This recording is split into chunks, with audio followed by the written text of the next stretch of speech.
Chapter 3 Karma Yoga, the Yoga of Action. Verse 1. Arjuna said, O Janardana, O Keshava, if it is your opinion that wisdom is better than action, then why do you wish to engage me in such violent activities? Verse 2. Your words seem to be contradictory, and my mind is now confused. Therefore, kindly tell me which particular path is most beneficial for me. Verse 3. Bhagavan Sri Krishna said, O faultless one, previously I explained the two paths found in this world, the path of wisdom for the empirical philosophers, and the path of action for those that must perform action. Verse 4. A man cannot attain the state of divine consciousness free from material action simply by abstaining from action. Neither can perfection be attained simply by renunciation. Verse 5. One cannot abstain from activities, even for a moment. Indeed, all living beings are forced to engage in activities due to the influence of the modes of material nature. Anuvriti. The purpose of Bhagavad Gita is to elevate one beyond the bodily concept of life to the plane of consciousness or understanding the nature of the self. Sri Krishna has already established this in the second chapter, but it appears that Arjuna finds some contradiction in what Krishna has said. Arjuna asks Krishna to further explain wisdom and action so that he may follow the proper path. This confusion is common amongst novices. Should one be a philosopher who is indifferent to the affairs of the material world, or should one engage in one's prescribed duties? What is ultimately to be understood by Krishna's instructions is that both wisdom and proper engagement are interdependent. One is not complete without the other. Engagement, sometimes seen as spiritual practices without philosophy, is merely sentiment, and philosophy without practice is mental speculation. Religious practices without a solid philosophical basis often lead to fanaticism that results in destruction and death. Our modern world is all too aware of this. The interdependent relationship between philosophy and spiritual practice is indispensable for one who wants to achieve the perfection of human life. Actions should be performed with proper knowledge. Only then does one achieve the proper result and is considered a true yogi. Verse 6. One who controls the external senses, yet mentally dwells upon the sense objects, is said to be foolish and hypocritical. Verse 7. However, that person who controls the senses with the mind and engages them in karma yoga, the path of selfless action, without attachment, is superior, O Arjuna. Verse 8. You should perform your prescribed duties, since action is better than inaction. You cannot maintain your existence without action. Verse 9. All activities are meant for sacrifice, yajna, to Vishnu. Other than that, all other activities bind one to this material world. O son of Kunti, work for him alone and be free from any attachment. Anuvriti. The Vedic injunctions enjoin that all activities should be performed as an offering to Vishnu or Krishna. Yajño vai Vishnuhu. No embodied being can give up action even for a moment, because in the material world everyone is forced to act under the influence of the modes of nature. It is also said that the pure nature of the Atma is to be engaged in the spiritual activities of serving the Supreme Being, Krishna. Therefore, all activities are to be connected to and for the satisfaction of Vishnu or Krishna. This is known as the constitutional position of the Atma. It is clear from the above verses that action is better than inaction. As it is said, an idle mind is the devil's workshop. If the senses are idle and one tries to empty the mind, then what usually transpires is that the mind becomes engaged in unproductive thoughts, and eventually the sense objects carry the mind and senses away.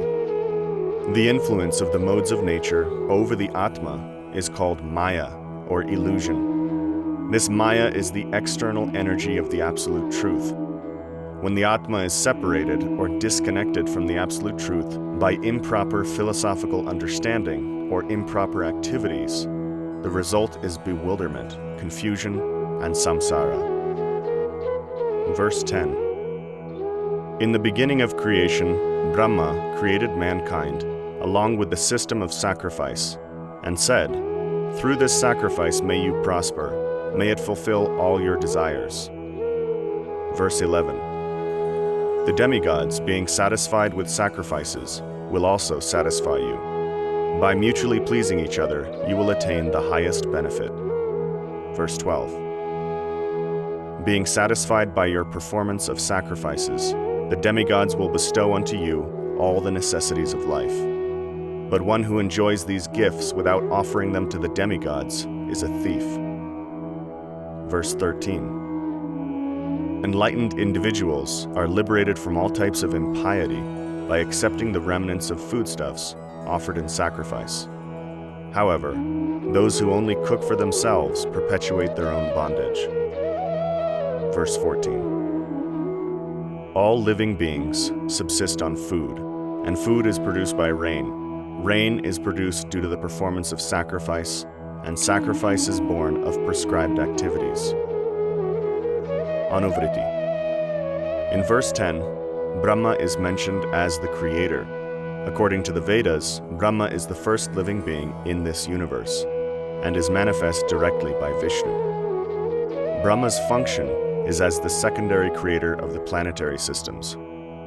In modern times, some atheistic thinkers, such as Professor Richard Dawkins, an evolutionary biologist from Oxford University, have conceded that aliens from another planet may have possibly seeded life on Earth. Far-fetched as this may sound to some of us, the idea does come very close to the truth. The ancient texts of India state that Brahma resides in the highest realm in the universe, known as Satyaloka. Some of the offspring of Brahma, known as the Prajapatis, are then sent forth to seed life throughout the cosmos. But rather than look at Brahma as an alien, the Vedic texts describe him as the father of all living beings in the material world. Since Western civilization first came into contact with the pantheon of Vedic demigods, there has always been the speculation that the Vedic people, often referred to as Hindus, were pagans. Pagan meaning the worshippers of many gods and not one supreme god. Thus, Western observers concluded that monotheism, the worship or reverence of one supreme god, originated with the Abrahamic religions of the West. This, however, is not a fact. The Vedic pantheon does indeed include many lesser demigods, but the Vedic texts are quite clear that there is only one supreme being or superconsciousness that is above all. That is always referred to as Brahman, Paramatma, Bhagavan, Vishnu, or Krishna. For example, the Rig Veda states as follows: Tadvishno paramam padam sada pashyanti suraya diviva chakshuratatam. Translation: The divine feet of Vishnu are above all, like the sun above our heads. His holy feet are like the vigilant eye of the grand guardian over our heads like the sun. Srimad Bhagavatam says, Ete chamsa kalapumsa Krishnastu Bhagavan Swayam. Translation: The various avatars are either plenary expansions or parts of plenary expansions. But Sri Krishna is the original source of all these avatars. Historically speaking, it is erroneous to assume that monotheism was developed by Abrahamic civilizations, independent of any outside influence.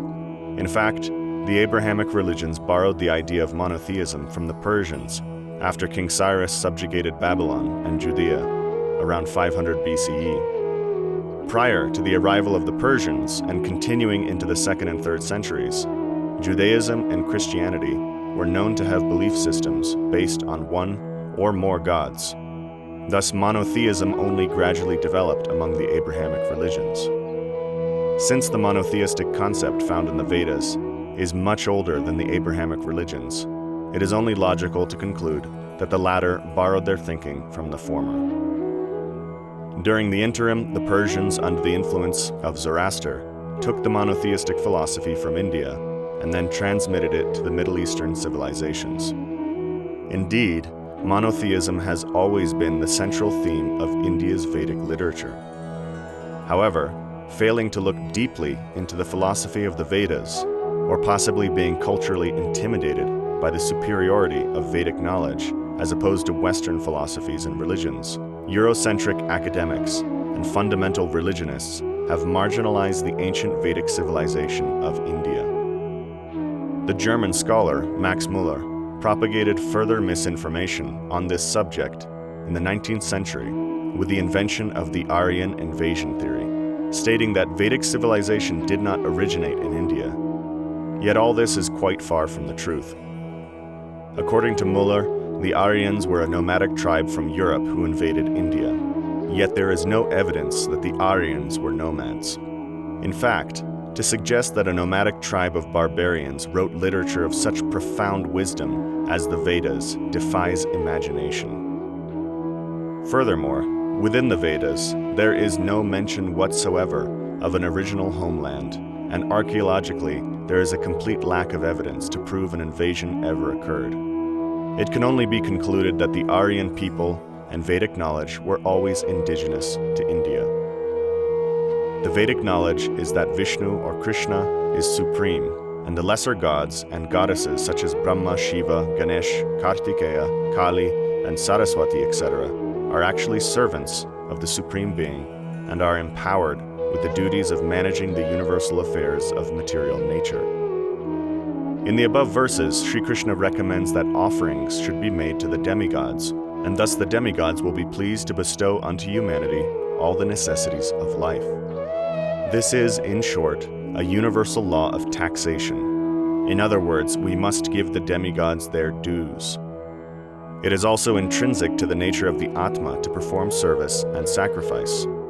Constitutionally, the Atma, being part of the organic whole, the absolute truth, is duty-bound to serve the whole, both in this life and in eternity. When sacrifice or offerings are made to Vishnu, such as fruits, vegetables, etc., then one's senses become purified by eating the remnants of such offerings. But if one takes the things of this world without first acknowledging to whom they actually belong, then one simply incurs a karmic reaction. This also includes our daily food that should first be offered to Vishnu or Krishna. It will be explained by Sri Krishna later in Bhagavad Gita that these food offerings should comprise of vegetables, fruits, milk products, flowers, etc. Non-vegetarian food items cannot be offered to Vishnu or Krishna. Consequently, the servants of Vishnu or Krishna are vegetarian. Krishna will also explain that those who serve the absolute truth are not duty-bound to serve the demigods, nor are they bound by any other social consideration. Verse 15. One should know that prescribed activities originate from the Vedas, and the Vedas originate from the imperishable absolute truth. Thus, the omnipresent absolute truth is eternally present within the acts of sacrifice. Verse 16. O Partha, one who lives in this world but does not accept the Vedic system lives an impious life in pursuit of sense pleasure. Thus he lives his life in vain. Verse 17. However, for one who finds pleasure in the self, there is no duty to fulfill. He rejoices in the self and internally is completely self-satisfied.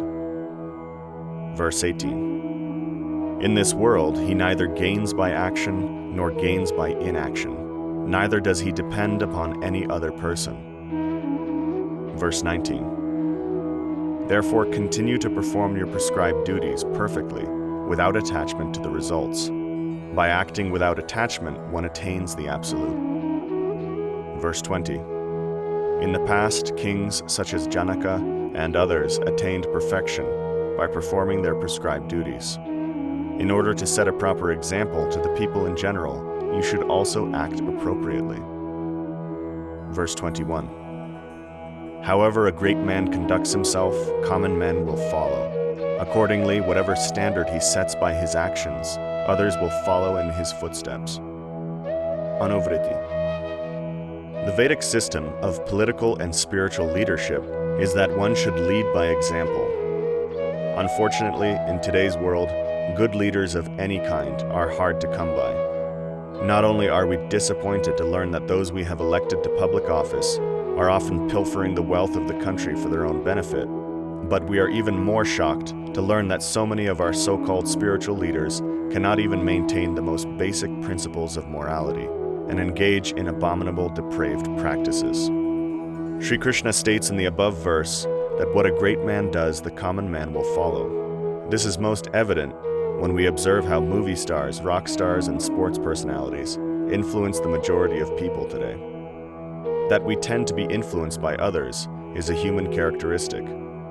Therefore, role models are essential.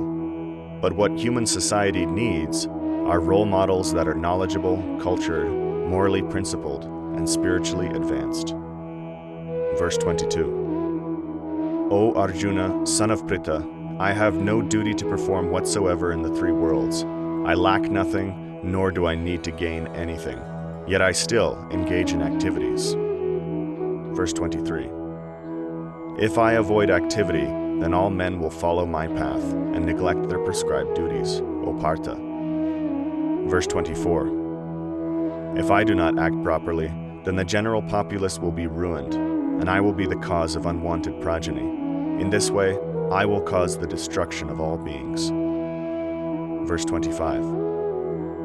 O descendant of Bharat, just as the ignorant are attached to their activities, similarly, the wise must also work, but without attachment, for the welfare of all.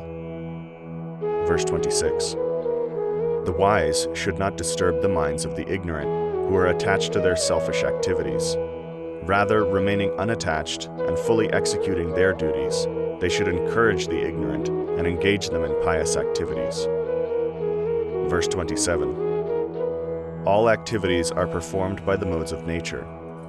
But those who are deluded by the false identification of the body think, I am the doer. Anuvriti.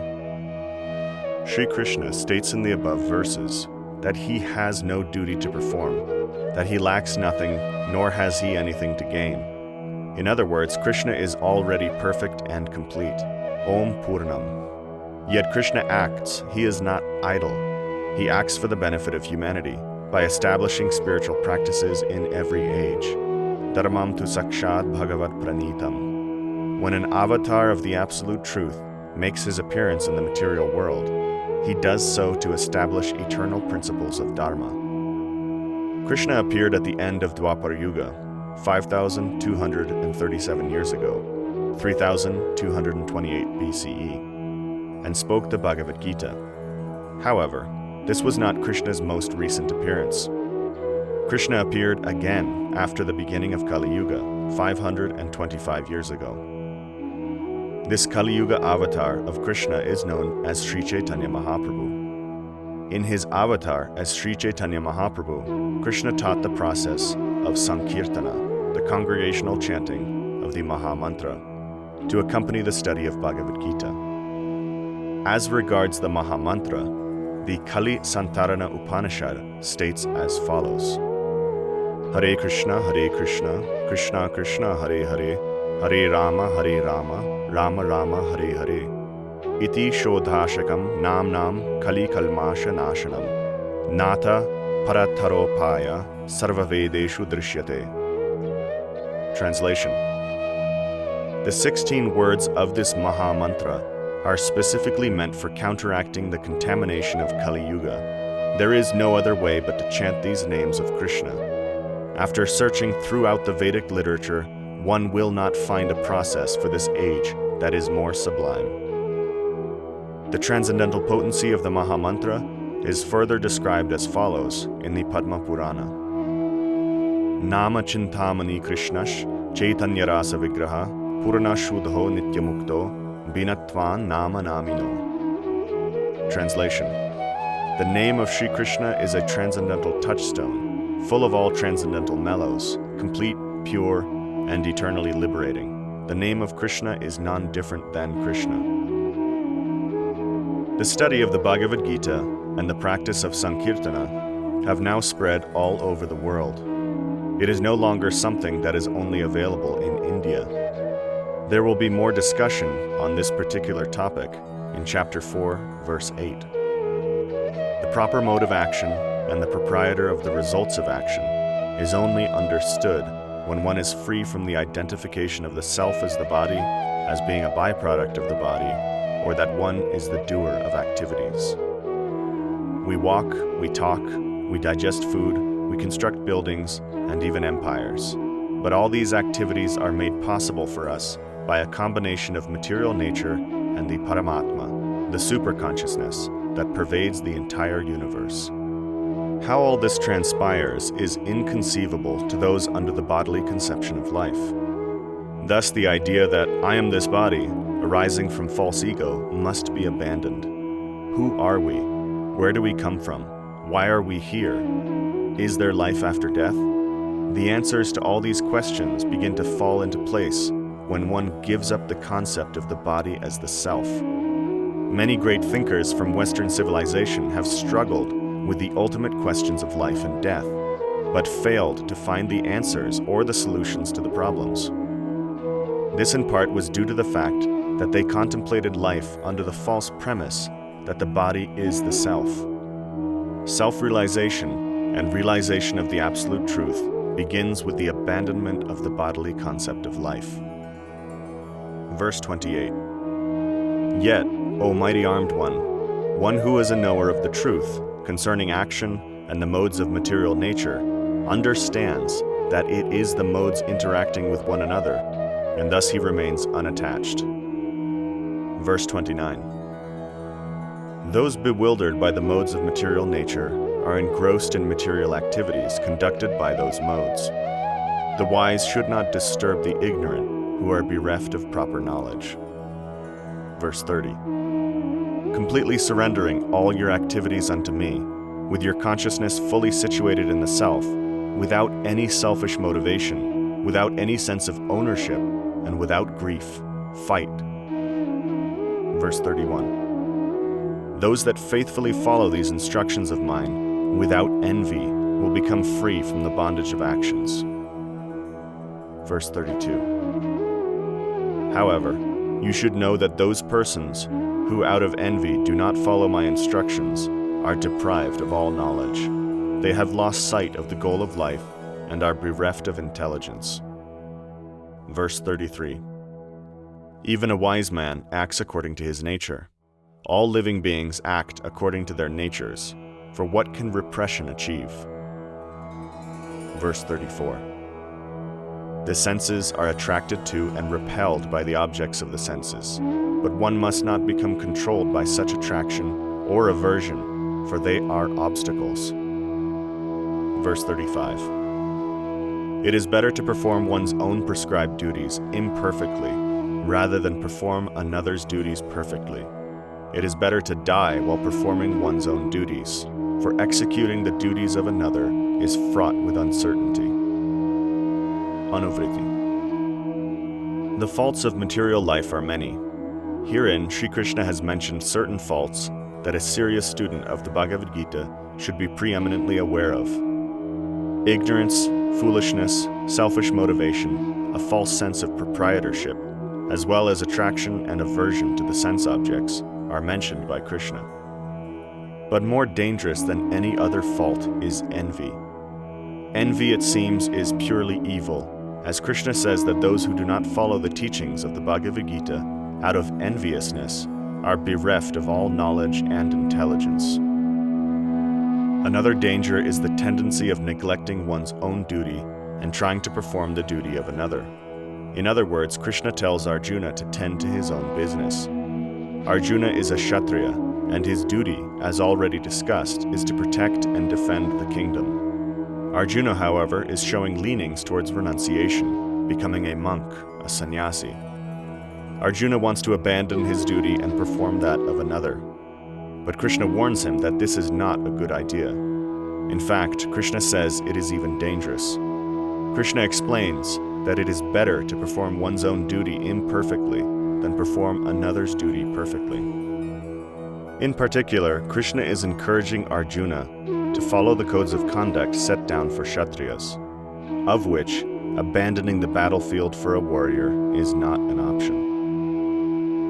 Verse 36. Arjuna asked, "O Krishna, descendant of the Vrishnis, what is it that makes a man perform impious activities, even against his will, as if by force?" Verse 37. Bhagavan Sri Krishna said, "It is lust which transforms into anger, that is manifest from the mode of passion. Know this lust to be totally insatiable and extremely evil. It is the great enemy of this world." Verse 38. As a fire is covered by smoke, as a mirror is covered by dust, and as the womb covers an embryo, similarly, lust covers the consciousness of the living being. Verse 39. O Kaunteya, the discrimination of even a wise man can become covered by this eternal nemesis in the form of lust, that is like an all-devouring fire. Verse 40. It is said that the senses, mind, and intelligence are the sitting places of this enemy. Covering one's knowledge, it bewilders the embodied living being. Verse 41. Therefore, O noblest amongst the Bharatas, you must first bring the senses under control and eliminate lust, which is the embodiment of all impiety and the destroyer of knowledge and realization. Verse 42. It is said by the wise that the senses are superior to the sense objects, the mind is superior to the senses, and the intelligence is superior to the mind. Superior to the intelligence is the individual unit of consciousness. Verse 43. O mighty-armed Arjuna, knowing the individual unit of consciousness to be superior to the intelligence, steady the mind with the pure intellect of the self, and conquer this indomitable enemy in the form of lust. Anuvriti. Herein, it is stated that the mind is superior to the senses, and intelligence is superior to the mind. But above the intelligence is the consciousness, or Atma. The material body is comprised of the mind, senses, and intelligence, and they are therefore considered as material elements. In chapter 7, verse 4 of Bhagavad Gita, Sri Krishna lists the 8 material elements as earth, water, fire, air, space, mind, intelligence, and false ego. Then, in the next verse, Krishna describes a superior energy known as Jiva Bhuta, the units of individual consciousness. Krishna says that this Jiva Bhuta, also known as Atma, is categorically different than the material elements. It is fully spiritual. But when lust, the all-devouring enemy of self-realization, covers the mind, senses, and intelligence of the superior Jiva Bhuta, then the knowledge and realization of the Jiva Bhuta are destroyed. And therefore Krishna says that first the yogi must conquer lust. If one does not pursue the cravings of lust, and instead takes control of one's lower self with one's higher self, lust will eventually be vanquished. However, if one tries to satisfy his burning lust, then it is like pouring fuel onto a fire. Om Tat Sat. Thus ends chapter 3, entitled Karma Yoga, from the conversation between Sri Krishna and Arjuna in the Upanishad known as Srimad Bhagavad Gita, the Yoga Shastra of divine knowledge, from the Bhishma Parva of Mahabharata, the literature revealed by Vyas in 100,000 verses.